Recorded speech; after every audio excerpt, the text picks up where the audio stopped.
সুপ্রিয় দর্শক, আমি মুস্তফা দানি, সবাইকে স্বাগত জানাচ্ছি সম্পাদকীয়তে। আজকের বিষয় মাশরাফিদের সামনে আবারও ভারত। আর এই নিয়ে আলোচনার জন্য আমাদের স্টুডিওতে উপস্থিত আছেন শফিকুল হক হীরা, সাবেক অধিনায়ক বাংলাদেশ জাতীয় ক্রিকেট দল। মাঝখানে আছেন মেহরাব হোসেন অপি, সাবেক ক্রিকেটার বাংলাদেশ জাতীয় ক্রিকেট দল, এবং ওই প্রান্তে আছেন তারিক আজিজ খান, সাবেক ক্রিকেটার বাংলাদেশ জাতীয় ক্রিকেট দল। তবে আলোচনা শুরুর আগেই চলুন দেখে নিই এখনকার প্রধান সংবাদগুলো। ওয়ার্ল্ড টি-20তে ভারতকে 146 রানে আটকে দিল বাংলাদেশ। সাফল্যের আশায় মুখিয়ে আছে ভক্তরা।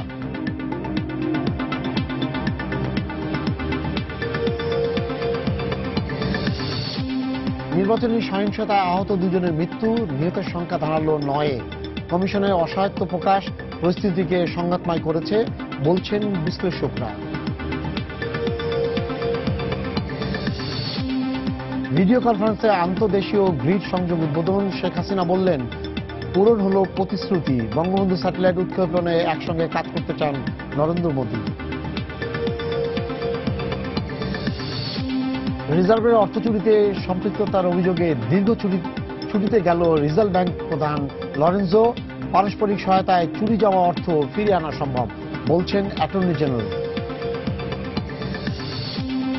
এবং 4 বছরে দুবার রেলের ভাড়া বাড়লেও বাড়েনি সেবা। জীবনের ঝুঁকি নিয়েই চলছে যাত্রীরা, তীব্র ক্ষোভ প্রকাশ।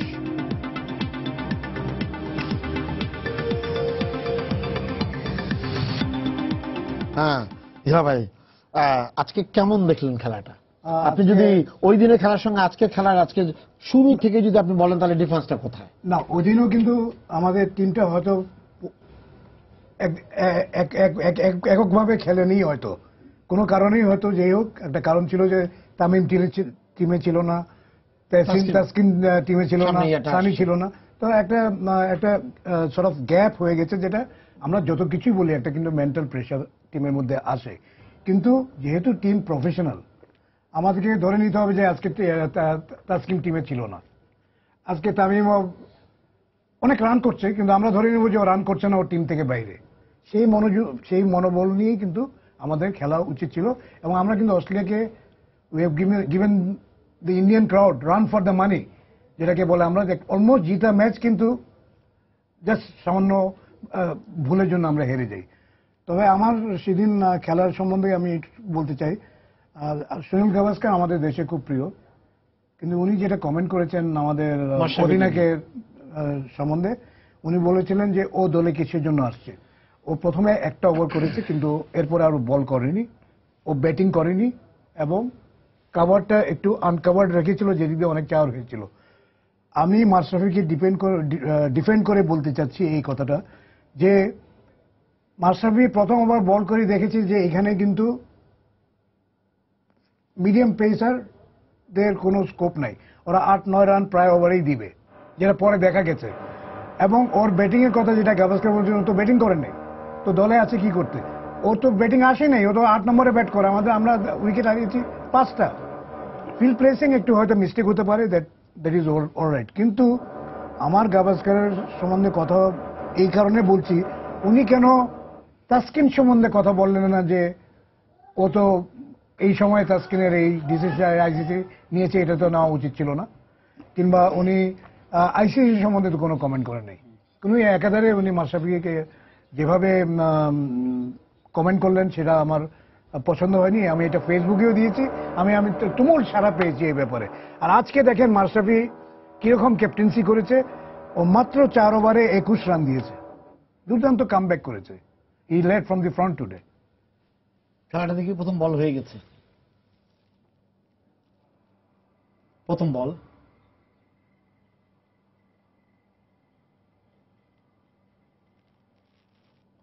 মিসফিল্ড দিয়ে শুরু। দিনটা কিন্তু ভারতীয়দের দখলে নেই। আপনি মানে যারা ক্রিকেটার, যে কোনো খেলোয়াড় কিন্তু একটা জিনিস বিশ্বাস করে, প্রথম জিনিসটা যদি এদিক ওদিক একটু এদিক ওদিক হয়, ধরেই নেয় যে দিনটা তার ভালো। প্রথম বলটা দেখলাম আমরা, যেমন যে হাতের কাছে একদম মাঝখান থেকে বলটা কিন্তু বেরিয়ে গেছে। মিসফিল্ডিং তো আমরা যেটা সচরাচর ভাবি যে এরকম কুসংস্কার, কিন্তু প্লেয়ারদের একটা অংশ, প্রতিটা প্লেয়ারে আমার কাছে মনে হয় না। একটা মানুষও কিন্তু দিন থেকে বের হওয়ার সময় সে কিন্তু চিন্তা করে সামনে পড়ে গেছে, মর্নিং শোজ দ্য ডে। ঠিক আসলে ইন্ডিয়ার প্রথম বলেই এরকম সুন্দর একটা ফ্লিক এবং ডিফাইন লেগে মিসফিল্ডিং তো আমার কাছে মনে হয় যে এটা বাংলাদেশের জন্য ভালো ভালো অবশ্যই। আমার মনে হচ্ছে ইন্ডিয়ান টিম প্রেসারে আছে, ডেফিনেটলি ইন্ডিয়ান টিম যে প্রেসারে আছে এটা কিন্তু দেখলেই কিন্তু বোঝা যায়। কারণ গত ম্যাচে যখন বাংলাদেশ অস্ট্রেলিয়া যখন মুখোমুখি হচ্ছিল, তো তখন আমি হীরাবের কথাটার সরদুরি বলি যে সুনীল গাভাস্কারের যে মন্তব্যটা, এমনও কিন্তু হতে পারে যে পয়েন্ট তালিকার যে অবস্থা, তারা চাইছিল যে বাংলাদেশ অস্ট্রেলিয়ার সাথে যদি জিতে যায় তাহলে আমরা তখন বাংলাদেশকে তখন এরকম একটা কিন্তু পয়েন্ট টেবিলে কিন্তু এরকম একটা ইকুয়েশন আছে। তো আমার কাছে মনে হয় যে হয়তো খুব থেকে না, ঠিক এটা প্রতিহিংসার কারণে হতে পারে, যে প্রতিহিংসার কারণে তিনি হয়তো বলেছেন যে মানে বাংলাদেশ বাজে কেন খেললো, প্রতিহিংসা থেকে হয়তো এই উক্তিটা তিনি করেছেন। আসলে যে আলোচনা হচ্ছে আসলে সেটা আমাদের জন্য গত হয়ে গেছে, কিন্তু আজকের ম্যাচটাতে কিন্তু আমাদের সামনে একটা সমূহ সম্ভাবনা আছে বাংলাদেশকে আবার নতুন করে জাগিয়ে তোলার। যদি আজকে দেখেন, আমি বলবো যে মাঠে যে মাশরাফিকে আমরা হারিয়েছিলাম লাস্ট ম্যাচটাতে, এটা নিয়ে সব ধরনের কথা হয়েছে, বাট আজকে যদি আপনি তার প্রত্যাবর্তনটা দেখেন, আজকের আমি মনে করি যে এই যে লাস্ট 19 ওভারে আমরা আলামিনের একটা ওভার যদি বাদটা দিই, তাহলে টোটাল সিনারিও যদি আপনি ম্যাচটা দেখেন, তাহলে আপনি দেখবেন যে অসাধারণ ক্যাপ্টেন্সি আছে আজকের ম্যাচটাতে, specially bowling change, fielding recruitment, specially প্লেসিংটা হয়েছে, ওরা কিন্তু স্কোপ পায়নি। Yes, that is we want for, আমরা এটাই চাই মাশরাফির কাছ থেকে। মাশরাফি যে দলের জন্য কত বড় একটা প্রাণভোমরা, এটা পুরো বাংলাদেশ জানে। যে আজকের বাংলাদেশ, যে বাংলাদেশ নিয়ে আমরা আজকে কথা বলছি অনেকটা গর্ব নিয়ে, এই বাংলাদেশ এই মাশরাফির হাত দিয়ে আসছে। ও একটা পরিবারে, ও একটা গার্জিয়ানের মতো। আমি মনে করি বাংলাদেশ টিম একটা পরিবার, আর সেই পরিবারে যদি কোনো গার্জিয়ান থাকে, বিকজ আমাদের যে ইয়াং চ্যাপসগুলো যেগুলো আপনার বাংলাদেশ টিমে এই মুহূর্তে খেলছে, তাদের সবার কাছে মাশরাফি একটা অন্য উচ্চতায় অবস্থান করছে। তো তাদেরকে হারানোর কারণে স্বাভাবিকভাবেই সে একটা হিউম্যান বিন, তার ভিতরে কিছুটা চেঞ্জ আমরা দেখেছিলাম। বাট আজকের ম্যাচটাতে যদি দেখেন, আমরা কিন্তু আজকে দাঁতে কামড়িয়ে আমি মনে করি যে প্রত্যেকটা প্লেয়ার, আমার মনে হয় যে they are very much positive about this match. আপনি তার রেজাল্ট হয়তো দেখেন, আমরা হয়তো একটা ওভার মিস্টেক করেছি, বাট আমার মনে হয় যে ইনশাআল্লাহ still we have a chance this match. আচ্ছা হীরা ভাই, যেটা মনে হলো প্রথম 5 ওভার, আমি খেলটা করছিলাম প্রথম 5 ওভারে, আমি দেখলাম প্রথম 5 ওভারে যে রান হয়েছে তাতে প্রচন্ড চাপের মধ্যে পড়ে গেছে। মানে যেটা থাকে যে পাওয়ার প্লের যে ব্যাপারটা, পুরো পাওয়ার প্লেটা দেখেন আমরা কত রিড করেছি, মানে আমাদের ম্যানেজমেন্ট এবং ক্যাপ্টেন, স্পেশালি ক্যাপ্টেন জানে যে রোহিত শর্মা স্কোয়ার কাট খুব ভালো মারে, এবং দাওয়ানও কিন্তু স্কোয়ার কাট খুব ভালো মারে। থার্ড ম্যান রান রেখে ডিপ কাভারে রেখেছে যাতে স্কোয়ার কাটগুলি স্টপ করতে পারে, এবং হ্যাঁ দুই সাইডেই, এবং 2টা 4কে 2 রানে মাত্র ভারত করতে সক্ষম হয়। That it shows that he was very much in the game. He was knowing that ব্যাটসম্যানে কোথায় কোন দিক দিয়ে স্ট্রং, সেই স্ট্রং পয়েন্টগুলিকে যতটুকু পারা যায় ওটাকে আটকে রাখার জন্য। এবং আমি বলবো যে আমাদের বোলাররা খুব ভালো বোলিং করেছে প্রথম 5 ওভার। 6 ওভারে গিয়ে আমরা একটু এক্সপেন্সিভ হয়ে গেছি, কিন্তু 5 ওভার পর্যন্ত কিন্তু আমরা রান রেট 6-এর নিচে রেখেছিলাম। আর ইন্ডিয়ার মতো দলেরকে 6-এর নিচে রাখা ইজ এ গ্রেট অ্যাচিভমেন্ট আমি মনে করব। ওপি, আমি যখন দেখলাম যে 5 ওভারে যখন এরকম ছিল, তখন ওদের মধ্যে কিন্তু একটা অস্থিরতা চলে আসে। ওদের ব্যাটসম্যানদের মনে হচ্ছে যে এমন সব শট খেলছে, সচরাচর এই ধরনের শটগুলো তারা খেলে না। এই জিনিসটা হয় আসলে টিম লাইক ইন্ডিয়া, কারণ ইন্ডিয়া কিন্তু এই টুর্নামেন্টটা যখন শুরু করেছে, তারা কিন্তু শিরোপার জন্যই কিন্তু শুরু করেছে। তো এখন শিরোপা যারা প্রত্যাশী, সেই দল যদি টুর্নামেন্টের প্রথম ম্যাচেই হেরে বসে থাকে, তো ডেফিনেটলি, আর হোম গ্রাউন্ডে যেহেতু খেলা হচ্ছে তার, তো ইন্ডিয়ার উপরে কিন্তু একটা বাড়তি প্রেশার আছেই। আর তার উপর বাংলাদেশের সাথে কিন্তু একটা এখন অনেকটাই ভারত পাকিস্তানের যেমন একটা প্রতিদ্বন্দ্বিতা, যেটা বাংলাদেশের সাথে কিন্তু আমার কাছে মনে হয় যে পাকিস্তানের থেকেও কাছে, মানে খুব একটা বেশি দূরে নেই। মানে ওই রেশারেশিটা কিন্তু এখন বাংলাদেশের সাথে তৈরি হয়ে গিয়েছে সমান, মানে একই কিন্তু ওয়ার্ল্ড কাপের ম্যাচের পর থেকে। তো এখন না কেউ তাই না, ওয়ার্ল্ড কাপের জন্য না, মানে আমাদের যোগ্যতাটা যে জায়গায় চলে আসছে, মনে করেন আমরা ওয়ার্ল্ড কাপে খেলাম, স্টেডিয়ামে কিন্তু জায়গা নেই, ফুল হাউস। তো এখন দেখা যাচ্ছে যে বাংলাদেশ ইন্ডিয়ার মানে প্রধান প্রতিপক্ষ, যেটা বলা যায় প্রধান প্রতিপক্ষই হয়ে গিয়েছে বাংলাদেশ। আর এখন বাংলাদেশে কিন্তু এই টুর্নামেন্ট থেকে আমাদের হারানোর কিন্তু কিছুই নেই। আর বরঞ্চ এখন ইন্ডিয়ার উপর একটা প্রেশার আছে, যে যেহেতু তারা 2টি ম্যাচ ইতিমধ্যে খেলে ফেলেছে, একটিতে জয় একটিতে পরাজয়, আর আজকেরটা যদি তারা জয়লাভ না করতে পারে, তারা টুর্নামেন্ট থেকে সম্পূর্ণভাবে ছিটকে পড়বে। আর ছিটকে পড়া মানে কিন্তু ধোনির ক্যাপ্টেন্সিও ছিটকে পড়বে। তো সবকিছু মিলিয়ে ওভারঅল আজকে কিন্তু বাংলাদেশের থেকে ইন্ডিয়া অনেক অনেক বেশি প্রেসারে, আর এই প্রেসারের কারণেই তারা কিন্তু আজকে নিজেদের, আমার কাছে মনে হয় যে তাদের স্বাভাবিক যে খেলাটা সেটা খেলতে পারেনি। আপনি দেখেন তাদের যদি তাদের ব্যাটসম্যানদের যদি আপনি রানগুলো দেখেন, কেউ কিন্তু 30-র উপরে নাই, সবাই কিন্তু 23, 24, 25 এরকম করে কিন্তু আউট হয়েছে। কেউ কিন্তু আজকে কিন্তু কাউকে দেখা যায়নি যে একাই দলকে টেনে নিয়ে গেছেন, এরকম কিন্তু কেউ নেই।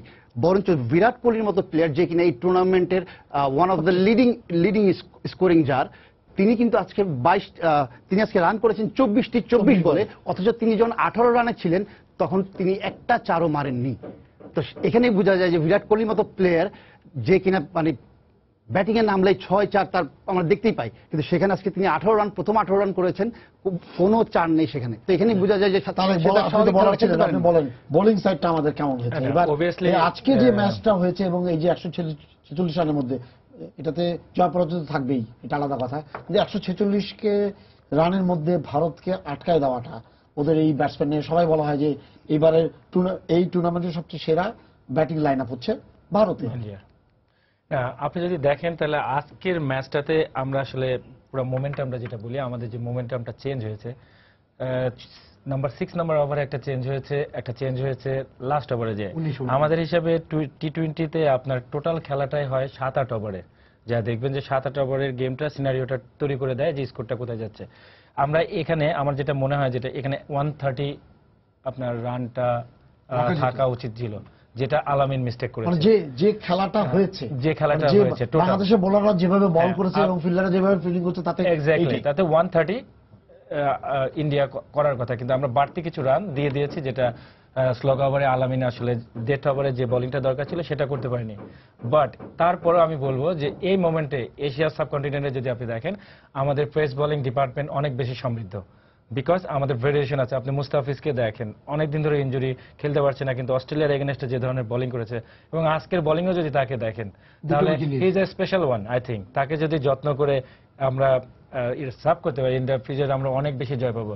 বাট টি-20তে আমরা ওয়ানডের মতো এখনো অতটা শক্তিশালী হয়ে উঠিনি, বিকজ কিছু ল্যাক আছে আমাদের এই জায়গাটাতে। আমরা কিন্তু এখনো কাটাছিড়া করছি ব্যাটিং অর্ডার নিয়ে, মুশফিককে একবার নামাচ্ছি, আমি জানি না মুশফিক কখন ব্যাট করতে, সব মিলে আমরা এখানে স্টাইল করছি। বাট আমি মনে করি আমাদের বোলিং ডিপার্টমেন্ট এই মুহূর্তে এশিয়ান সাবকন্টিনেন্টে বেস্ট অফ দেম।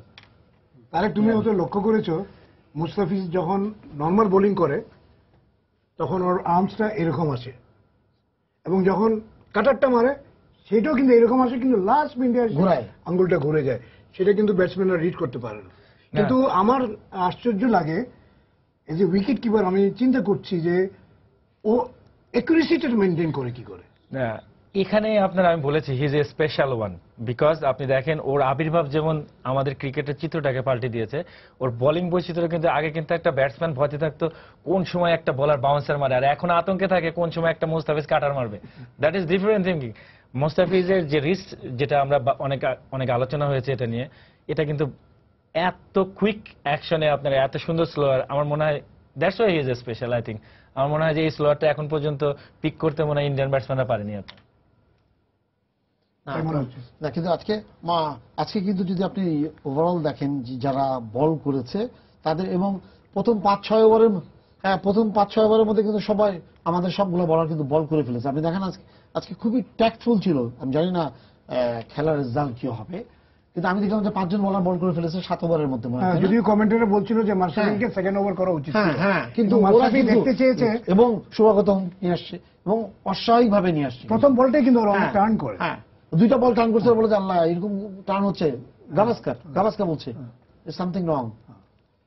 মানে ওদের কথাবার্তার মধ্যে কিন্তু একটা জিনিস কিন্তু ওরা প্রথম থেকে, মানে আমাদের আজকে আমার কাছে মনে হচ্ছে আমাদের বোলিং এর মধ্যে ওই প্লেয়ারদেরকে নিয়ে যে কাজগুলো হয়েছে, হোমওয়ার্কগুলো হয়েছে, বোলিং এর মধ্যে প্রত্যেকটা সময় বৈচিত্র্য ছিল। ডেফিনেটলি বৈচিত্র্য ছিল। আর আমি তারেকের সাথে একমত হয়ে বলছি, আমরা ওই যে 6 নম্বর ওভার যেটা এক্সপেন্সিভ হয়ে গেল, তখন ওরা রান রেট হয়ে গেল 42, 6 ওভারে এবং 19 ওভার। এই 2টা ওভার যদি আপনি বাদ দেন, ইন্ডিয়ার স্কোর কিন্তু 125 to 130 থাকতো। তাহলে আমাদের ব্যাটিং করতে আরো কমফর্ট ফিল করতাম। বল উইকেটে টার্ন নিচ্ছে, ইন্ডিয়ান স্পিনার কিন্তু ওয়ার্ল্ড ক্লাস, ওরা কিন্তু সেটা অ্যাডভান্টেজ নেবে। আর বেশিরভাগ প্লেয়ার কিন্তু বেঙ্গালোরেই খেলে,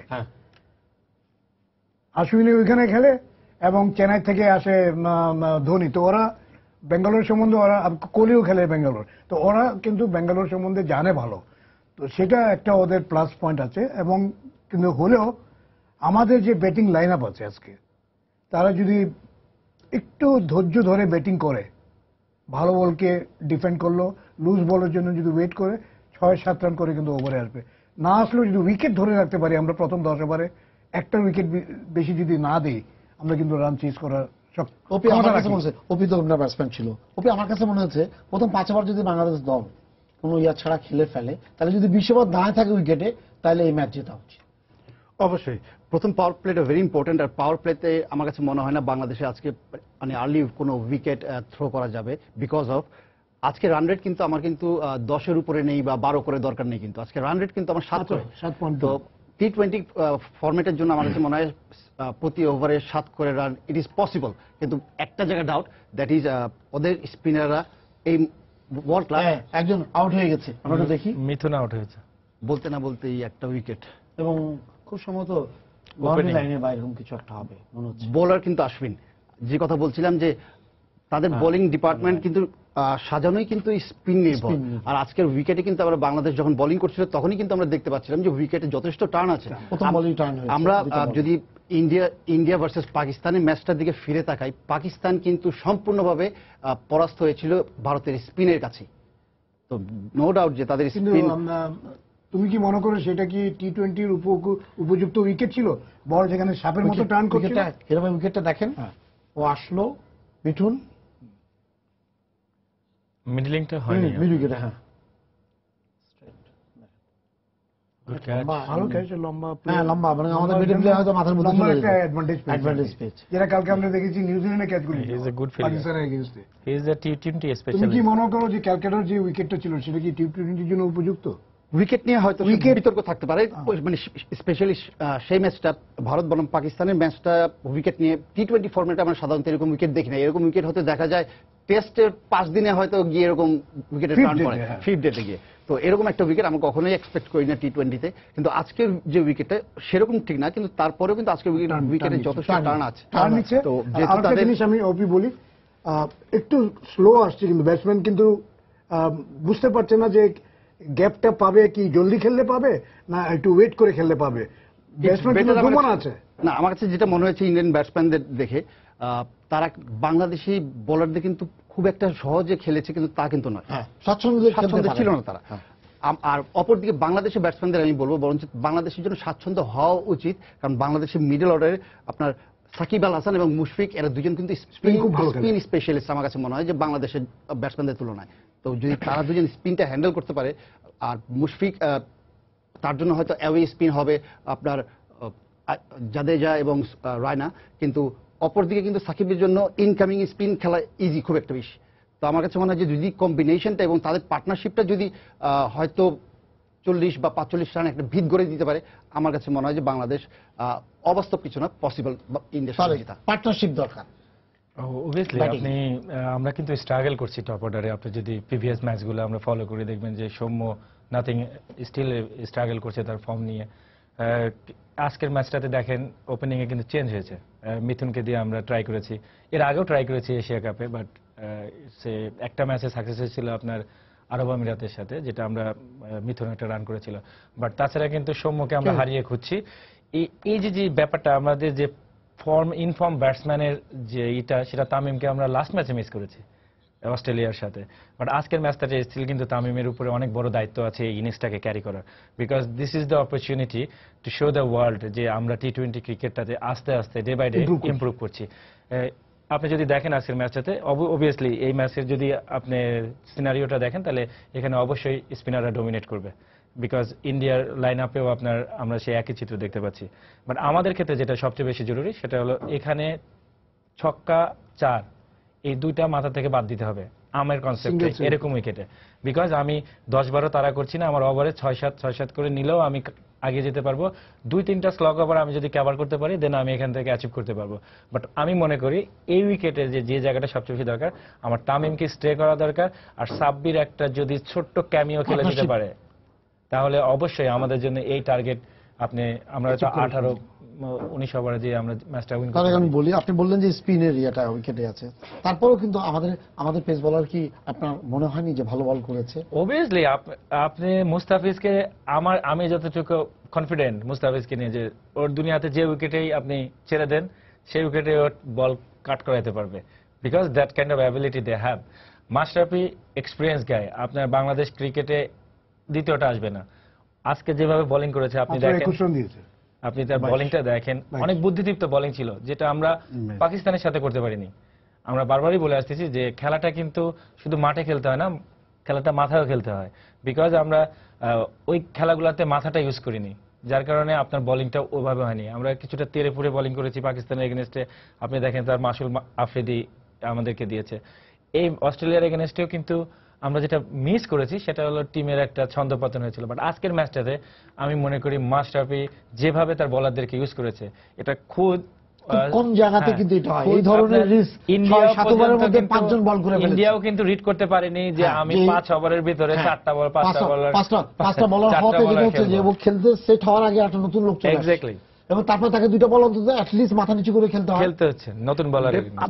যেহেতু আমি ব্যাটসম্যান ছিলাম, আমি ব্যাটসম্যান পয়েন্ট অফ ভিউ থেকে বলি যে নতুন বলার যখনই আসুক না কেন, তো ব্যাটসম্যানরা কিন্তু প্রথম ওভারটা কিন্তু দেখতে চাই, নতুন বলার আসছে একটু দেখি, ভেরি নেক্সট ওভার সেই বলারকে আবার চেঞ্জ, তো তখন কিন্তু আবার আরেকটা প্ল্যান করতে হয় যে না এই বলারটাকে দেখি। তো প্রথম 5টা ওভারই কিন্তু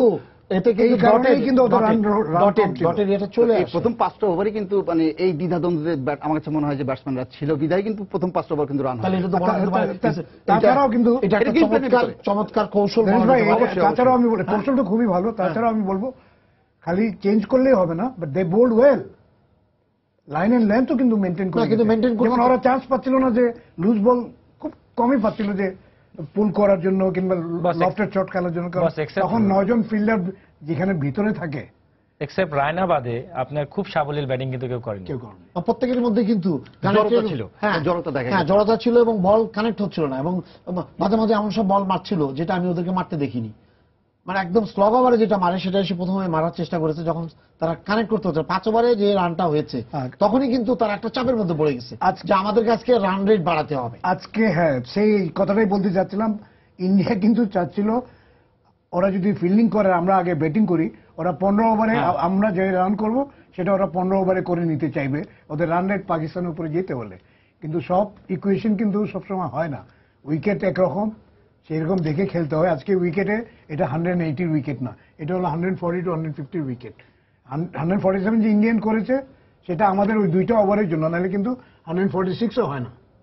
কি বলো তারেক? হ্যাঁ অবশ্যই, আপনি যদি আমি বলেছি যে আজকে আমাদের খেলাটা মাথা প্লাস মাঠ দুইটা জায়গায় সমন্বয়টা চমৎকার হয়েছে। আমি স্পেশালি থ্যাঙ্কস টু মাশরাফি, আমি সবসময় বলে আসছি যে তাকে নিয়ে বলার আসলে আমি বলি কি বাংলাদেশ টিমটা তার ইশারায় আপনার এখনই করছে, মুভ করছে। সো এখানে যদি রাইট পিপলটাকে রাইট জায়গায় সেট করতে পারা যায় তাহলে আমি মনে করি বাংলাদেশ টিম আপনার go on the right move. আমি একটা মাঝখানে একটা অ্যাড করি যে এখানে একটা জিনিস আজকে লক্ষণীয় ছিল, আপনারা দুইজন হয়তো খেয়াল করেছেন, সাকিব আল হাসানের তার যে কন্ট্রিবিউশনটা আজকে এটা কিন্তু ছিল অসাধারণ। তার বডি ল্যাঙ্গুয়েজ থেকে সে ডমিনেট করেছে, এমনকি সে ডমিনেট করেছে, এমনকি প্রথমবারের মতো যতগুলো গত কয়েকটা ম্যাচের মধ্যে আমার কাছে মনে হচ্ছে সবচেয়ে ডমিনেটিং ইয়ে ছিল। আজকে তার বোলিং অ্যানালাইজ যদি আমরা দেখি যে সাকিব আল হাসান বল করেছেন 4 ওভার 23 রান 1 উইকেট, তিনি কিন্তু 23টা রান যে হয়েছে তাও লাস্ট ওভারে গিয়ে কিন্তু 11 রান হয়েছে, না হয় কিন্তু তার রান কিন্তু তখন 15 ছিল। এবং সাকিব যখনই বল করতে আসছে ওরা কিন্তু বলছিল যে সাকিব দেখো এদিকে ঘুরে দিচ্ছে, এদিকে দিচ্ছে, পিছনে দিচ্ছে, এবং সে ক্যাপ্টেনকে সহায়তা করছিল ফিল্ডিং সেটিং এ, যে এই জায়গায় কে কোথায় করবে না করবে এটা কিন্তু সহায়তা করছিল। আমরা সাকিব আগে দেখা যায় না, আগের ম্যাচগুলোতে দেখিনি, কিন্তু আমরা সাকিবকে এরকম ভাবে দেখতে চাই, বিকজ আমার কাছে মনে হয় যে এই মুহূর্তে ওয়ার্ল্ড ক্রিকেটে বাংলাদেশের মানে যত প্লেয়ার আছে সব থেকে বেশি ইন্ডিয়ান প্লেয়ারদের কাছ থেকে দেখার সুযোগ হয়েছে একমাত্র সাকিব আল হাসান। আর হি নোজ ভেরি ওয়েল যে কে কোথায় স্ট্রং, কে কোথায়। ধোনি যখন ব্যাট করছিল তখন 19তম ওভার চলছে, তিনি কিন্তু শর্ট মিড অফেই দাঁড়ানো ছিলেন, কিন্তু অনেক টেস্ট ক্রিকেটার, ধোনি শর্টও করেছে, তার হাতেই গিয়েছে, কিন্তু সেখানে কোনো রান হয়নি। তিনি কিন্তু হাসছিলেন বলটা ধরার পর, কারণ তিনি কিন্তু জানতেন যে ধোনির স্ট্রাইকিং জোনটাই হচ্ছে আপনার অনেকটাই স্ট্রেটার। তো এই ধরনের মানে তার যে টিমের সাথে যে মিশে যাওয়া এরকম আমরা দেখতে চাই সবসময়। যদি আমি এরকম যদি এগুলো বলি, যেমন ছকটা যেমন মাঠের বাইরে করেছে এবং মাঠের ভেতরে আসার পরে ওই ছক অনুযায়ী তারা প্রত্যেকটা জিনিসই করতে পেরেছে। আজকে ট্রেমেন্ডাস আমাদের বোলিং আর ফিল্ডিং। একটা সৌম্য সরকারের একটা ক্যাচ দেখেছেন, পান্ডের ক্যাচ, তো অসাধারণ ক্যাচ। আই থিঙ্ক মামা মনে হয় কিন্তু ওই দিনও তো সময় ধরেছিল একটা ক্যাচ, সেদিনও ওই যে বাইরে থেকে যেটা ইয়া করলো। আমার তো মনে হয় এই দুইটা ক্যাচ বোধহয় নাম্বার 1 আর নাম্বার 2 প্রচুর পড়ে পড়বে। কিন্তু আজকের ম্যাচটা, বিশেষ করে আজকের আমি একটু খুব দূর থেকে ছিলাম, আমার কাছে মনে হলো না যে ও 4 সেভ করছে, 4 না 6 হয়ে তো। আমি এক হাত আগে ছিল, আমি হচ্ছে 4 সেভ করছে, কিন্তু পরে দেখি যে ও তো বল ধরে ফেলছে। সেম আমিও ঠিক আপনার মতই, কিন্তু আমি কিন্তু অন্যমনস্ক ছিলাম, তো বল দূরে গেছে বলে ক্লোজ ছিল না কিন্তু ইয়াটা, ক্যামেরাটা। পরে আমি মনে করছি এমনি হাত বাড়িয়েছে, ও 4 সেভ করছে, পরে দেখাচ্ছিল, পরে দেখিয়েছে ওর হাতে লেগে কিন্তু বলটা না ধরতে পারতো, 4 সেভ করছে, কিন্তু বল যে হাতে চলে গেছে এবং হাতটা এরকম করে সে কিন্তু আস্তে করে ঘোরায় এরকম করে নিয়েছে। অসাধারণ ক্যাচ, অসাধারণ ক্যাচ। আমার কাছে মনে হয় যে এখন পর্যন্ত টুর্নামেন্টে যতগুলো বেস্ট ক্যাচ দেখেছি, বেস্ট ক্যাচের মধ্যে আমরা মাকসুদকে দেখেছি, আপনার ইউএই, তারপর আমরা নেদারল্যান্ডের একটা ক্যাচ দেখেছি, এবং এই ক্যাচটা আমার কাছে সবকিছু মিলে মনে হয় আমার কাছে মনে হয় আমি 5টা ক্যাচ দেখেছি, 5টার মধ্যে 2টা বাংলাদেশের, এই 2টা পড়বেই, 2টা পড়ে গেছে। এটা মানে আজকে অসাধারণ, কিন্তু কমিটমেন্ট। আমি সৌম্য সরকার যদিও তিনি রানের ছন্দে নেই, তাই নাকি? আচ্ছা, আমরা একটু দেখি আসলে কি হয়েছে। আজকে কিন্তু ভারত কিন্তু প্রথম বলটা খারাপ ভাবে শুরু করেছে। হ্যাঁ, কাজেই ওই একটা দিন থাকে না যে একদিন, ওই দিন আমার, আপনি যাই করেন, আমি দেখেন বলটা দেখেন, ক্যাচ একটা মিস করেছে তামিমের ক্যাচটা আপনার, because oh my God, Bumrah easy catch.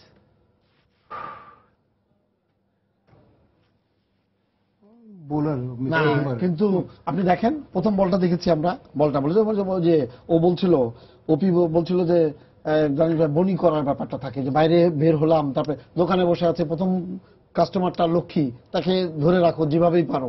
হ্যাঁ, খেলোয়াড়রা মনেই করে যে তার একটা বিলিফ থাকে। তো এরপরে দেখেন বলটা অসাধারণ 6। দেখি আমরা একটু।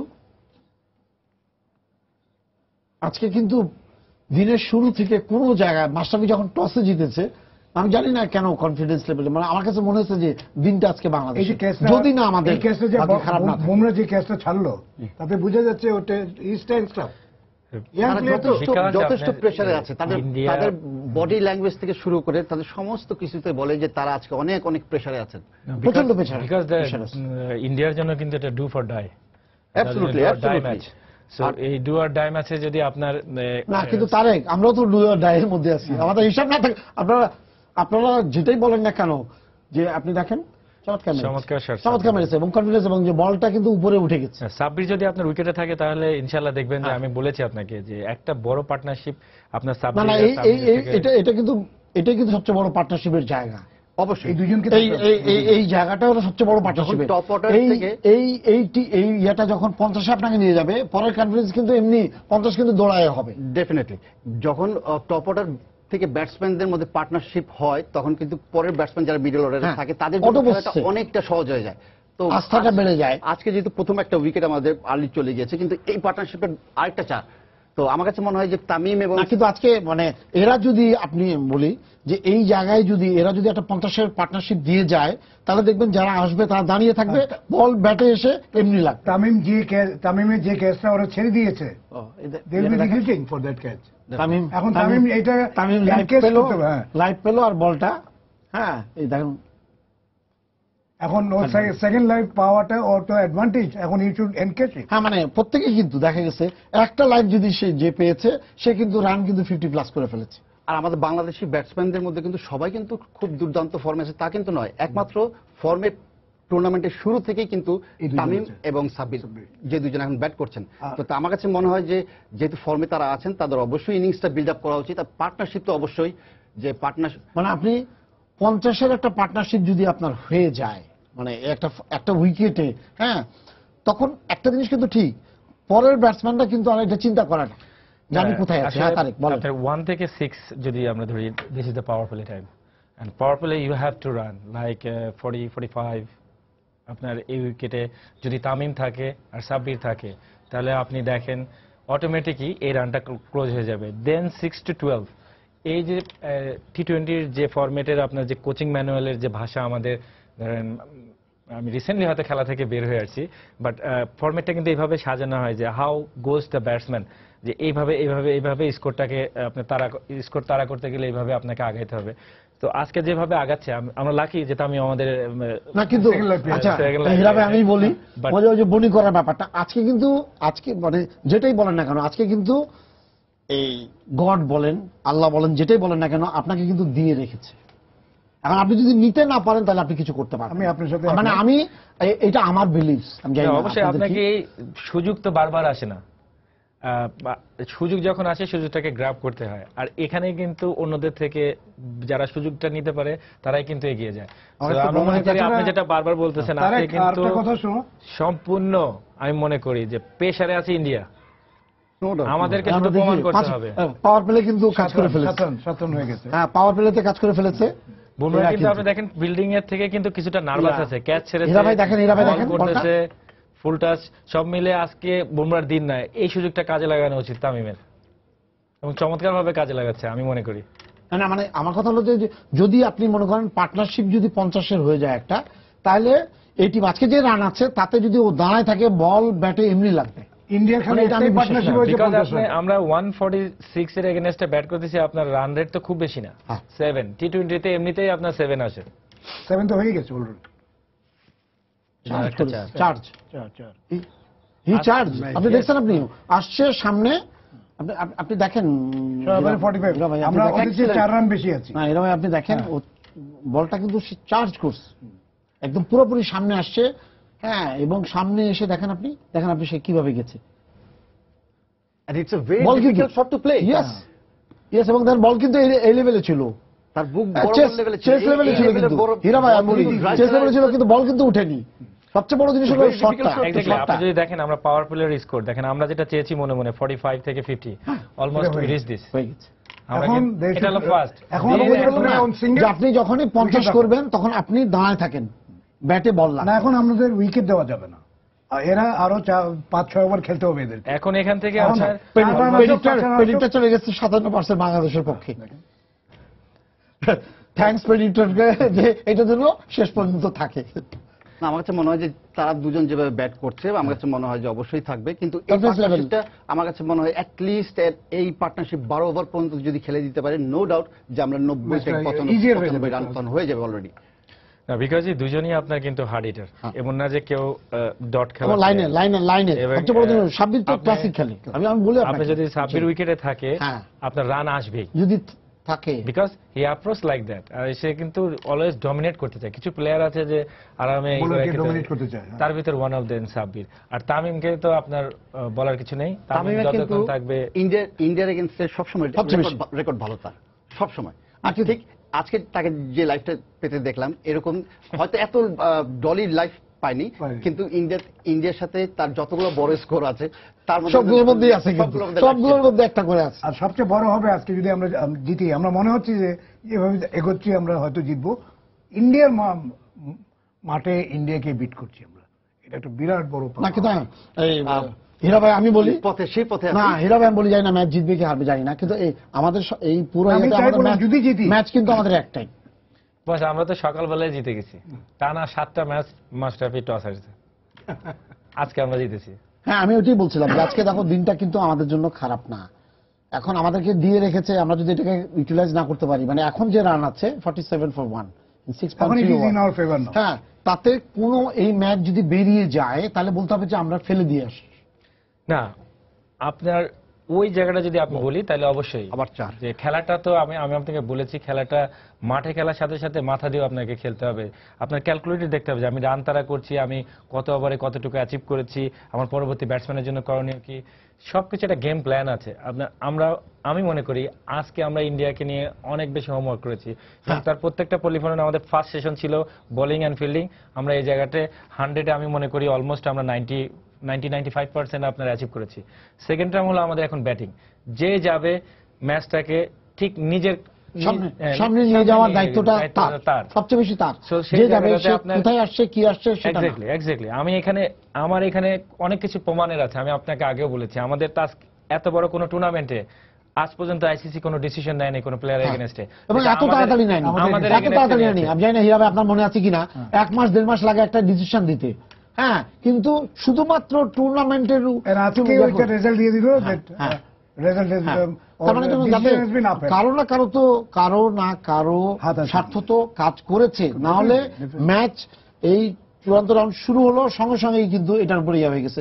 এই অন্যান্য জায়গায় যেটা আমরা দেখেছি 1 মাস 1.5 মাস লেগে যায় অস্ট্রেলিয়াতে ইয়ে করতে, এবং এত দ্রুততার সঙ্গে হয়েছে এটা ভাবা যায় না। তো ধরুন না আমাদের মতো একটা টিমকে যখন এরকম ধরনের বোলারদেরকে এইভাবে টার্গেটের মধ্যে কেউ যদি ফেলে দেয়, তাহলে আমাদের জন্য আসলে দাঁড়িয়ে থাকাটা খুব কঠিন। আমাদের যারা আইসিসি মিটিং গুলি অ্যাটেন্ড করেন, they have to be very strong, আর ওনাদের ক্রিকেটের নলেজটা থাকাও দরকার। আগে কিন্তু প্লেয়ার্স মিটিং যেগুলি হতো আইসিসিতে, আমি যখন একসময় ক্রিকেট বোর্ডে ছিলাম তখন ফারুক, এখন যে চিফ সিলেক্টর, ও অ্যাটেন্ড করতো। তার পরবর্তীতে আমরা দেখেছি আমাদের যে এখন প্রথম টেস্ট ক্যাপ্টেন আমাদের এমপি দুর্জয়কে অ্যাটেন্ড করতে দেখছি। সেরকম লোক যদি অ্যাটেন্ড করে তাহলে এই যে পয়েন্টসকে কথা বলতে পারবে। কারণ আপনি দেখেন, আমরা কি আগেই ধরে নিয়েছি যে আমরা এশিয়া কাপের ফাইনালে যাব না? আমরা 6 তারিখে খেলে রাত্রে 2টার সময় হোটেলে গিয়েছে ওরা, পরের দিন সকাল 9টার সময় ওরা প্লেন ধরার জন্য এয়ারপোর্টে গেছে। তারপরে প্রথম ম্যাচই 9 তারিখে, তাও আবার স্ট্রং টিম হল্যান্ডের মতো টিমে, যেটা খুব ক্লোজ ম্যাচ হয়েছিল। তো দিস আর দ্য থিংস। বলতে পারতো আমরা ফাইনাল ম্যাচটা ওয়ার্ল্ড কাপের পরে খেলবো, কিংবা ওয়ার্ল্ড কাপটা কিন্তু 4 দিন পিছিয়ে দাও। কিন্তু আমরা ধরে নিচ্ছি যে আমরা এশিয়া কাপের ফাইনালে যাব না। That's not correct. Our team is improving, they proving to the whole world যে আমরা কিন্তু এখন ওই বাংলাদেশ না, আমরা we are moving in the right direction. আমরা খুব ভালো ক্রিকেট খেলছি ইন এভরি সেক্টর, ইকোনমিক্যালি তো আমরা অনেক বেটার ওয়েতে। এখন যেটা আছে মনে করেন যে ব্র্যান্ডিং, এখন বাংলাদেশ নাই। এখন যদি আপনি ব্র্যান্ডিং এর কথা বলেন, তাহলে ব্র্যান্ডিং এ কিন্তু ক্রিকেট যেমন ব্র্যান্ডিং হয়ে গেছে, ঠিক এমনি মানে আমাদের এই যে গার্মেন্টস সেক্টরে যে ব্র্যান্ডিং হয়ে গেছে। এখন আপনি যেখানেই যান না কেন, ওখানে কিন্তু আপনি 4টা কাপড় কিনলে একটা বাংলাদেশ টিমের আউট হয়ে গেছে বলে তামিম আউট হয়ে গেছে। এটা কিন্তু একটা সেটব্যাক। 32 বলে 35 তিনি মানে অবশ্যই সেট, কিন্তু এখান থেকে তার স্ট্রাইক রেট 109। তো আমার কাছে মনে হয় যে তার উইকেটটা এটা কিন্তু একটা সেটব্যাক, ভেরি এক্সপেন্সিভ বাংলাদেশের জন্য। তামিমের আউট হওয়াটা, কারণ ও খুব এগ্রেসিভ প্লেয়ার। এখন যে প্লেয়ারটা আসবে সেটব্যাক, সে সেভাবে কোপ আপ করতে পারবে কিনা, সেট হইতে একটু টাইম লাগবে। দেখেন নতুন প্লেয়ার, বলটা কিন্তু লো করেছে। আবারও বলেছি উইকেটে কিন্তু স্পিনার এগেইনস্টে ব্যাট করতে গেলে বলটা একদম নিচু হয়ে গেছে, আপনাকে সাবধানে নট দ্যাট ইজি। না, এর আগে যেটা হয়েছিল বলটা উপরে বসছে, আর যেহেতু স্লো বলার অটো প্রসেসে বল নিচে থাকবেই, কারণ টার্ন নিচ্ছে ইয়া হচ্ছে, এটা তো একটা আছে পুরো পরিষ্কার। কিন্তু এটা আমাদের জন্য কিন্তু একটা ভালো লক্ষণ দেখতে পাচ্ছি, যেটা বাংলাদেশি স্পিনাররা যখন বল করছিল তখন কিন্তু উইকেট থেকে টার্ন হচ্ছিল, কিন্তু এখন টার্ন নাই, কিন্তু বল হচ্ছে না, কিন্তু বল একটু লো করছে। লো হলে তখন ব্যাটসম্যান একটু কষাস হয়ে যাবে। ভাই এখন 55 রানের 2 উইকেট আছে। এখন কিন্তু পার্টনারশিপ না হলে, এখন নতুন ব্যাটসম্যান যে আসবে, পার্টনারশিপ মানে সাকিব আসবে, এখন সিঙ্গেলস নিয়ে আস্তে আস্তে সেট, মানে এখন বিঘাটে ওই যে আস্তে আস্তে সেট হতে যাবে। তারিক যেটা বলেছেন যে 4 এবং 6 না, খেলাটা কিন্তু না সিঙ্গেলসে খেলবে। এখন ও সেট হতে হবে, মিড অন গ্যাপে 1 রান 2 রান, আস্তে আস্তে then wait for loose ball. হ্যাঁ, এই কথাটা বাস কেন বলছি, আমরা কিন্তু যেমন ওয়ান ম্যান শো টিম না, like Chris Gayle, AB de Villiers, Virat Kohli, Dhoni, not like that. But আমরা কিন্তু technically sound, we believe that. আমাদের ব্যাটসম্যানরা কিন্তু সাইজে ছোট হতে পারে, but they are very much sound. Sound means এখানে যে জিনিসটা আমরা কোন উইকেটের এগেনস্টে আপনার এখানে ব্যাটিং করছি, এই উইকেটটা কিন্তু বিগ হিট খেলার উইকেট না। আমার কাছে যেটা মনে হচ্ছে, this is not big hit. এখানে যে জিনিসটা হবে আপনার, আমরা যে রানটা তারা করতেছি ওভার প্রতি 6-7, এখন আমাদের হয়তো 2 উইকেট পড়ে গেছে, বাট এখন আমাদের কিন্তু মেন কি ব্যাটসম্যান আমি মনে করি এই মুহূর্তে ব্যাটিং করছে, এই সাব্বির এন্ড সাকিব। এই উইকেটটা যতক্ষণ টিকে থাকবে আমাদের জন্য ততক্ষণ আপনার আশা থাকবে। এই উইকেট যদি 100তে না নেয়, বুঝছেন, তাহলে কিন্তু আমাদের পরে কিন্তু ইন্ডিয়া এখনো কিন্তু স্ট্রাগলিং। যদি এই দুইটার একটা উইকেট পড়ে যায়, ওরা কিন্তু একদম রীতিমতো মানে ওদের যে লাইফ যেটা ইয়েটা আছে, লাইফ লাইন যেটা আছে, এটা কিন্তু স্ট্রং হয়ে যাবে। আপনি বলেন মিডল অর্ডারে এখন আমার কাছে মনে হয় যে সব থেকে শক্তিশালী বাংলাদেশের মিডল অর্ডারের যে 2জন ব্যাটসম্যান আর যারা মানে ভালো ফর্মে আছেন, তারাই আছেন উইকেটে। এরপরে যারা আসবেন একমাত্র মাহমুদুল্লাহ রিয়াদ ছাড়া কিন্তু মুশফিকও খুব একটা বেশি ভালো ছন্দে নেই। গত ম্যাচে কিছুটা রান করেছে অবশ্য। তো আমার কাছে মনে হয় যে নো ডাউট যে ভেরি এক্সপেরিয়েন্স প্লেয়ার টি-20 ফরম্যাটের জন্য। আমার কাছে মনে হয় তিনি এখন যাকে পার্টনার পেয়েছেন সাব্বির, বর্তমান সময়ে আলোচিত একজন প্লেয়ার এবং ভালো ফর্মে আছেন। তো তাকে যদি একটু গাইড করে যদি একটা পার্টনারশিপ দাঁড় করানো যায়, আর একটা 40 থেকে 45 একটা পার্টনারশিপ দিতে পারে, আমার কাছে মনে হয় যে বাংলাদেশ দলের জন্য ভালো এবং পরে যারা খেলতে নামবে তাদের জন্য অনেকটা সহজ হয়ে যাবে যে প্রসেসটা। কারণ এই উইকেট যদি খেলতে না পারে এরপরে কিন্তু ইন্ডিয়ান বোলাররা কিন্তু আবার ভারী। আর সাকিব উইকেটে থাকা কিন্তু আপনার ইন্ডিয়ান প্রতিটা প্লেয়ারের জন্য প্রেশার, বিকজ তারাও বিশ্বাস করে যে সাকিব ম্যাচ ঘুরানো, একাই ম্যাচ ঘুরিয়ে দিতে পারে, তারাও বিশ্বাস করে। এই জন্যই কিন্তু তিনি সব ধরনের ফরম্যাটে কিন্তু বিশ্বের 1 নম্বর অলরাউন্ডার হয়েছেন, এটা তারাও বুঝে। কিন্তু তো নো ডাউট যে তার উইকেটে থাকাটা অবশ্যই দরকার বাংলাদেশে। আজকে ম্যাচ জিততে হলে কিন্তু সাকিবের অবভিয়াসলি আপনি দেখেন Shakib is most experience guy our team. Like আপনার ইন্ডিয়ান উইকেটের চরিত্রটা সবসময় রহস্যময়, সবসময় আপনার রহস্যময়। এখানে বড় পার্ট ইস্যু করে আপনার উইকেটটা। সাকিবের যে জিনিসটা আমরা এখন বাইরে থেকে বসে যেটা ফিল করতে পারছি সেটা হলো সাকিব এখন এই টিমটাকে ঠিকভাবে পরিচালিত করবে। লাইক সাকিব সাব্বিরকে বুঝিয়ে বুঝিয়ে আপনার স্কোরটাকে বোলিং এর সময়, ফিল্ডিং এর সময় যে কাজটা সাকিব করেছে, এখন তার কাছ থেকে আমরা এটা আমরা এক্সপেক্ট করছি যে সাকিব বুঝিয়ে যে খেলাটা আসলে এইভাবে প্রোগ্রেস হবে। এক্সপিরিয়েন্স থেকে যে জিনিসটা এসেছে সেই জিনিসটা এখন নন স্ট্রাইকার যে ব্যাটসম্যান থাকবে তাকে নিয়ে আমার স্কোরটাকে ক্যারি করলে আমরা অবশ্যই বিলিভ করি যে এই ম্যাচে আমাদের জেতার সম্ভাবনা আছে। অবাস্তব কোনো কিছু না, কিন্তু অবশ্যই সম্ভব। ভারতকে ভারতের মাটিতে আর বিশ্বকাপের মতো আসলে হারানো অবশ্যই সম্ভব, যেটা আমরা এর আগে একবার মিস করে গেছি অস্ট্রেলিয়াতে। তো আজকে যেহেতু আমাদের সামনে সুযোগটা আছে, অবশ্যই ক্যাপিটালাইজ করতে। এটা খুবই সহজ সুযোগ, যদি আপনি ওই ইয়াতে বলেন, হ্যাঁ তাহলে সহজ সুযোগ। এই সুযোগটা যদি আমরা কাজে লাগাতে না পারি, হ্যাঁ তাহলে এটা আমাদের দুর্ভাগ্য বলতে হবে অবশ্যই, যে অবস্থায় আছে। আর এরকম যদি হতো যে না এই ব্যাটসম্যান ও ঠিক মতো খেলতে পারবে কিনা। এখন দেখেন 9 ওভার চলছে, ঠিক আছে, আমরা কিন্তু রান রেটে ঠিক আছে, জি রান রেটে ঠিক আছে, 9 ওভার চলছে, এদেরকে 15th ওভার পর্যন্ত থাকতে হবে। আমাদের 30 রান আসুক, অসুবিধা নাই, কিন্তু 15 ওভার পরে we can go flat out to hit. আমাদের হাতে উইকেট থাকবে তখন 8টা, we can take more risk তখন। না, বিকজ আপনি স্পিনারের এগেইনস্টে মেইন স্পিনারে কিন্তু 3 ওভার হয়ে গেছে আসলে, বাট তাদের কিন্তু এখনো কিন্তু পেস বোলারের কিন্তু অনেক ওভার বাকি এখনো আছে। তো আমার কাছে মনে হয় যে অবশ্যই বাংলাদেশের পরে ব্যাটসম্যান যারা আছেন তাদেরকে তো অবশ্যই মানে হ্যান্ডেল করা সহজ হবে এই উইকেট, আমার কাছে মনে হয়। কিন্তু এই দুই ব্যাটসম্যানের পার্টনারশিপটা ভেরি ইম্পর্টেন্ট। কারণ এই জন্য বলছি যে ওরা 15 ওভার পর্যন্ত যদি ব্যাটিং করে আমাদের জন্য ম্যাচটা অনেক ইজি হয়ে যায়। টপ অর্ডার ব্যাটসম্যান অবশ্যই আমার কাছে মনে হয় যে লম্বা খেলা উচিত। বিগ পার্টনারশিপ আমাদের দরকার, because run is not very important. 4 পার করে আসো, চমৎকার। 4 আসবে, একটা ব্যাট বল হবে, ঠুকে দিয়েছে আর ও বল ঘুরিয়ে দিয়েছে।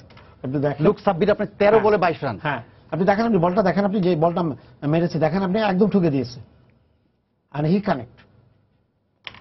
না, আপনি Sabbir doesn't matter, but run is coming, that is কোথা থেকে রান আসছে দেখার সেটা বিষয় না, বাট রান আসছে, আমাদের সেটাই দরকার। আমাদের ওভারে এখন 5-6 রান করে, বাট উইকেট যাতে আমরা না হারাই, very important. Very lucky, very lucky in this occasion. আমার কাছে মনে হয় যে বলটা যেভাবে মারা উচিত ছিল, হয়তো তিনি ব্যাটে বলে ঠিকমতো সংযোগ হয় নাই। না, কিন্তু একটা জিনিস হলো ওপি টি-20তে কোনো গ্রামার নাই, এক্স্যাক্টলি তাই না? আচ্ছা, গ্রামার নাই, ওর যদি গ্রামারের প্লেয়ার না হয় তাহলে তো সে খেলতে পারতো না। ওর যে শটগুলো নামা পিছনে, এই যে পিছনে যাচ্ছে বলগুলা, পেস যত বেশি হচ্ছে, হ্যাঁ তত বেশি এদিক সেদিক দিয়ে বল বেরিয়ে যাওয়ার সুযোগও তত বেশি হয়। Because this is spin track, আমাদের উচিত এই ওভারটাকে ইউজ করা। আমরা কিন্তু আপনি দেখেন যে বল কিন্তু পেসে বের হয়ে গেছে। Sabbir one kind of batsman, সে যদি উইকেটে থাকে রান আসবে আর তাকে স্টপ করা যাবে না, বিকজ ন্যাচারালটা এটা। আমি এই ম্যাচ জিততে হলে আমাকে অলওয়েজ অ্যাটাকিং করতে হবে। বলার যদি আমাকে ডোমিনেট করে তাহলে এই ম্যাচে আমাদের পক্ষে জিততে পারবে না। আমি ব্যাটসম্যান যদি ডোমিনেট করে তাহলে এই ম্যাচে আমরা খুব ইজিলি জিতবো। আপনি দেখেন আমাদের রান 9 ওভারে 67, দ্যাটস মিনস আমরা যে টার্গেট আমি বলেছি যে প্ল্যান অনুসারে যদি আমরা ভালো আগাচ্ছি, এখন উচিত এই বিল্ড আপ করা। আমরা এখানে যদি স্ট্রাগল করি, আমি বললাম এই ম্যাচটা ক্লোজে হারতে হবে, বিকজ আমরা অনলি ওয়ান ম্যান, মাহমুদুল্লাহ আমাদের ইনফর্ম ব্যাটসম্যান, বাকি সবাই আমার টিমে আপনার স্ট্রাগল করছে রানের জন্য। সৌম্যকে আজকে মানে আমরা পরে পরে নামানো হবে, শুভাগত হম আসছে, আপনার মাহমুদুল্লাহ। আমাদের এই তিনটা ব্যাটসম্যানের কাছে আমি মনে করি যে এই ব্যাটসম্যানকে টেনে অ্যাটলিস্ট 100-র কাছাকাছি নিয়ে যেতে হবে, না হলে হয়তো আমরা দিন শেষে আপনার শর্ট থেকে বেঁচে যেতে পারি। দুর্ভাগ্য, ভাগ্য দিবে আমাদের দিকে তাকিয়ে থাকলেও, ভাগ্য দিবে আমাদেরকে দেওয়ার চেষ্টা করলো, কিন্তু আমরা নিতে পারলাম না। না ইনশাল্লাহ আজকে হবে, কারণ আমরা প্রথম থেকে দেখতে পাচ্ছি যে ভাগ্য কিন্তু আমাদের সাথেই আছে। সাথেই আছে। You have to capitalise. হ্যাঁ, আপনাকে সারাক্ষণ আপনি চোখ বন্ধ করে দাঁড়িয়ে থাকবেন তা তো হবে না, আপনাকে হাঁটতেও তো হবে, চোখ বন্ধ করেও হাঁটতে হবে। আজকে আপনার মানে আমরা সবাই আলাপ করছিলাম যে মাশরাফি কেন টস জিতে না। একদিক মনে হচ্ছিল টস না জিতে ভালোই হচ্ছে, কারণ ডিসিশনটা তাকে নিতে হচ্ছে না। বাট আজকে মাস্টার যখন আপনার ব্যাটিং এটা নিয়েছে, কিছুটা অবাক হয়েছিলাম যে উইকেটে পরে কি করবে। হ্যাঁ, উইকেট নিয়ে একটা উইকেটের চরিত্র নিয়ে একটা ইয়ে ছিল। কিন্তু আমার মনে হয় যে জিনিসটা আপনি বললাম, আমার মনে হয় তো সানির গাভাস্কারের উক্তিটা আমাদের জন্য টনিক হিসাবে কাজ করছে ইন দ্য ফিল্ড। অনেকটা ঠিক তাই, টনিক হিসেবে সেটা কাজ করেছে। কিন্তু আজকে সব থেকে গুরুত্বপূর্ণ কিন্তু টসটাই কিন্তু ছিল, কারণ উইকেট কেমন আচরণ করবে এটা কিন্তু ভারতের প্লেয়াররাও জানা ছিল না, আমাদের প্লেয়াররাও জানা ছিল না। বরঞ্চ আমরা টসে জেতার পরে আমরা উইকেটটা দেখার সুযোগ পেয়েছি, কিন্তু যেটা ভারতের প্লেয়াররা যেটা সুযোগটা পায়নি। আর তারা উইকেটে নামার পরেই যখন কিন্তু দেখেছে যে বল টার্ন করছে, তখন কিন্তু আমার কাছে মনে হয় যে ড্রেসিং রুমে বসা ইন্ডিয়ান প্রতিটা প্লেয়ারই খুব খুশি হচ্ছিলেন, এমনকি সুনীল গাভাস্কারও খুশি ছিলেন যে বল টার্ন করছে, বলাররা করে ফেলবে। আমাদের বলাররা হয়তো সেই সুযোগটা পাবে। এখানে একটা টিম আছে, opening bowler, opening batsman, wicket keeper. হ্যাঁ, না মানে আমি মানে বিষয়টা এরকম দাঁড়িয়ে গেছে, যদি আপনি ক্রমাগত ভুল না করতে থাকেন তাহলে কিন্তু এই ম্যাচে ভাগ্যদেবী কিন্তু আপনার দিকে তাকিয়ে আছে। আমার যেটা হলো মেইন, যেটা আমি বলতে চাচ্ছি, এদেরকে 15 ওভার পর্যন্ত থাকতে হবে। ওভারে 4 রান আসুক, 5 রান আসুক, ডাজন্ট ম্যাটার। তখন কিন্তু এটা গিয়ে দাঁড়াবে 15 ওভারে 100 রানের কাছাকাছি কিংবা 105, 107। তারপরে ইউ ক্যান গো। ও একটা ডিসিশন আছে কি ব্যাপারে? টোটা উপরে কিনা একটু is out, yes out, Sabbir এই উইকেট পড়ে যাওয়া মানে কিন্তু এটা আমাদের জন্য বিগ লস, একদম লস। আপনি দেখেন একটা হোয়াইট বলে, এই ম্যাচে ফিরে আসা, একটা হোয়াইট বলে আপনার আমরা কিন্তু উইকেট হারাইলাম। পা উপরে থাকে কেমনে আমি বুঝি না। না, বাস ডিসব্যালেন্স হয়ে গেছে, বা এটা রাখতে পারিনি আপনার ব্যালেন্সটা। আমার কাছে মনে হয় যেটা যে এই ধরনের স্টাম্পিং এর সময় ম্যাক্সিমাম ব্যাটসম্যানের কিন্তু পাটা উঠে, আমরা সচরাচরই তা দেখতে পাই। এটা দেখা যাচ্ছে, এটা 2-3 ডাউন দ্য লেগ এরকম, এটা কিন্তু উপরে, এটা আউট দিয়ে দিবে, আউট, এটা আউট দিয়ে দিয়েছে। Very big loss. আমাদের কিন্তু এটা কিন্তু বিরাট একটা কিন্তু মানে লস বলবো। এই কারণেই আমাদের এর আগে কিন্তু তামিমকে দেখেছি কি তিনি 35 করেছেন এবং সাব্বির 26, তো তারা দুজনে কিন্তু সেট। তো এদের ভিতরের থেকে যারা সেট আছেন তাদেরকে আউট হয়ে অবশ্যই কিন্তু করতে হবে, otherwise you cannot win this match. কারণ আমার পিছনে কি আছে আমরা যদি সবার উপরে ভরসা করি, পরের প্লেয়ারের উপরে কেন ভরসা করব? কিন্তু আপনি দেখেন দুটো সেট ব্যাটসম্যান কিন্তু আউট হয়ে গেল, তা আমি কেন পরের ব্যাটসম্যানের উপরে ভরসা করব? আমি এই কাজটা করে দিয়ে আসবো। এটা যদি আপনি দেখেন, আমি মনে করি যে ব্যাড লাক সাব্বিরের জন্য। বলটা কিন্তু ওয়াইড ছিল, বাট আপনার ইটা রাখতে পারেনি, ব্যালেন্সটা রাখতে পারেনি। এটাকে ব্যাড লাক হিসেবে ধরতে হবে, বাট পরবর্তী ব্যাটসম্যানের জন্য কিন্তু অনেক কিছু। বলটা যখন ওয়াইড ছিল, ও তো জানে যে 1 রান আমি পাচ্ছি, why should you go for a shot like that? না, আপনি যদি দেখেন কিন্তু বলটা শর্ট খেলেছিল, সে শর্ট খেলার কারণেই কিন্তু বডিটা ঘুরে গেছে। না, তো ও তো ওয়াইড পাচ্ছে, 1 রান তো পাচ্ছে, একটা বলও এক্সট্রা পাচ্ছে, সেখানে আমি রিস্কটা নিব, আমার আউটের রিস্কটা আমি কেন নিব? আউটের রিস্কটা আসলে যেটা আপনি দেখেন, আসলে ওই সময় ব্যাটসম্যান যেভাবে চিন্তা করছে, আপনি দেখেন আমরা তো ভেরি সারপ্রাইজিং যে মাশরাফি উইকেটে he wants to lead from the front. Mashrafe সেদিন গাভাস্কার বলেছিলেন না ও ব্যাটিং করে না, তো টিমে আছে কিছু জন্য। আচ্ছা, ওপি পুরো খেলার মধ্যে শুরু হওয়ার পর থেকে যেভাবে বল হচ্ছে, হ্যাঁ ব্যাটিংও দেখছি এরকম হচ্ছে, মানে আমি ঠিক এক্স্যাক্টলি আমি জানি না। আমার কাছে মনে হয় গেম প্ল্যানের ভিতরেই যেহেতু আছে, কেন আমি আপনাকে বলি, মাশরাফি এখন যেহেতু ব্যাটিং এসেছেন, তো আমাদের ব্যাটিং অর্ডারটা মনে হয় আরেকটু লম্বা, পিছনের দিকে যাতে টেলটা আরেকটু লম্বা থাকে। তো আমার কাছে মনে হয় যে সেটাই জন্য হয়তো টেলটাকে লম্বা করে দিয়েছে, যাতে যেহেতু আমাদের এখন উইকেটটা দুই ব্যাটসম্যান আউট হয়ে যাওয়াতে। আর যদি মাশরাফি এখন যদি কুইক কিছু রান করে দিতে পারে আমার কাছে মনে হয় যে সেটার সেটা জন্যও আশা। আরো ভালো টিমের জন্য। বিকজ আপনি যদি দেখেন স্পিনের এগেইনস্টে না মাশরাফি কিন্তু আপনি দেখছেন স্বাচ্ছন্দ্য বোধ করে। তারে যেটা বলেছে এটা ঠিক আছে, ব্যাড লাক। আপনি দেখেন মানে ধোনি যে কাজটা করেছে, মানে গুড উইকেট, হ্যাঁ চমৎকার, এই যে এটা অসাধারণ intelligent, জিনিস, yeah. বুঝছেন? ও ফ্র্যাকশন অফ সেকেন্ডের মধ্যে ওয়াইড গেন। মাশরাফি এসেছে সাব্বিরের রোলটা প্লে করার জন্য, কিছু কুইক রান দিয়ে যদি চলে যেতে পারে। তার মানে টেলেন্ডার যখন ওই জায়গায় কিছুই করতে পারবে না, তো বেটার হলো সামনে আসো যদি দুইটা চারও দেয় তাহলেও কিন্তু ওইটা সেট ব্যাটসম্যানের জন্য অনেক দিকে ও যদি 10 বল খেলে এবং 15 রান দিতে পারে, that's a plus point for us. Obviously ও আসছে কিন্তু স্পিন, এই সময়টা যত কিন্তু স্পিন চলছে, হ্যাঁ এটাও একটা ফ্যাক্টর। একটা এর অ্যাডভান্টেজটা এটা very কাজে important. লাগাতে ইজ এ বিগ হিটার, লম্বা মারতে পারে। বাট হ্যাঁ মানে যেটাই হোক, তবে একটা জিনিস ঠিক, মানে bowling line up, batting line up, মানে এত পরীক্ষা নিয়ে, মানে এত কৌশলগুলো, এত মানে এটা যদি বলেন অন্যান্য দিনের তুলনায় এটা peculiar. It's not like peculiar, cricket খেলাটাই আপনার মানে আসলে সাম ডিসিশন আপনাকে অন্য উচ্চতায় নিয়ে যাবে, কিছু সিচুয়েশন ডিমান্ড করবে যেটা, সেটাই Look at that. করতে হবে। আচ্ছা দেখি একটু খেলা। Look at that. দেখেন এটা একটা আমরা কাজ তো চাচ্ছিলাম। মাশরাফি করে দিয়েছে, মাশরাফির ব্যাট থেকে একটা 6 মেরে দিচ্ছে। ও আসছে তো এটার জন্য, আমি বললাম তো 10 রানেও 15 রান দিতে পারলেও তো that is a added advantage. স্পিনের এগেইনস্টে অলওয়েজ ভালো খেলে আপনার। আচ্ছা। মানে আমরা যদি এখানে কিছুটা একটা ছোট্ট ক্যামিও দেখতে পারি, আমাদের স্কোরটা কিন্তু অনেকখানি এগিয়ে যাবে। এই যে আর অফ স্পিন মাশরাফির জন্য ভেরি ইজি, আমি এই কারণেই বলবো ডানাতি ব্যাটসম্যান, ডানাতি স্পিনার অনেক সহজ। হীরা ভাই, আমাদের সময় শেষ হয়ে গেছে। হ্যাঁ, তারপরে আপনারা যে আজকে আমরা যে খেলার মধ্যে খেলার মধ্যে খুব মজা খেলার মধ্যে যে ইয়ে করলাম, হ্যাঁ এটাও তো আমরা আশা করি ম্যাচটাতে যাতে বাংলাদেশ অবশ্যই। এখন পর্যন্ত যদি আপনি বলেন এই খেলাতে, তাহলে এই জায়গায় আছি আমরা। আপনাদেরকে ধন্যবাদ স্টুডিওতে আসার জন্য। আমরা এগিয়ে যাচ্ছি। সবাইকে শুভেচ্ছা জানিয়ে শেষ করছি আজকে সম্পাদকীয়। আগামীকাল আবারও দেখা হবে রাত 10টায়, দেখার আমন্ত্রণ রইল। শুভরাত্রি।